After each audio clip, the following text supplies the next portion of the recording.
আসসালামু আলাইকুম। দেখতে পাচ্ছেন আমাদের 4 ইঞ্চি লাইনের ফল ছাদের ওয়ারিং শেষ। তো ওয়ারিংটা আমরা কিভাবে করলাম? দেখুন এটা আমাদের ওয়েস্ট ওয়াটার লাইন, এই টয়লেটটা।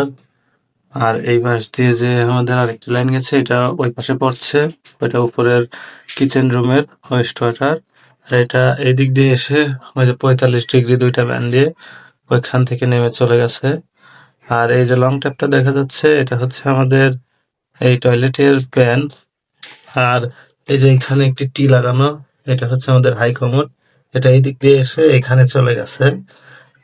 তো এটা হচ্ছে আমাদের হাই কমোড, আর এটা হচ্ছে আমাদের লো প্যান, আর এটা হচ্ছে আমাদের ওয়েস্ট ওয়াটার। আর এই পাশে আমাদের আরেকটি ওয়েস্ট ওয়াটার আছে যেটা ওই পাশ থেকে আসছে রান্নাঘরের। আর এটা হচ্ছে আমাদের ওয়েস্ট ওয়াটার লাইন বাইরে চলে গেছে, আর এখান থেকে আমাদের মলের লাইন বাইরে চলে গেছে। তো আমাদের পলসাদের 4 ইঞ্চি লাইনটা কেমন হয়েছে অবশ্যই জানাবেন।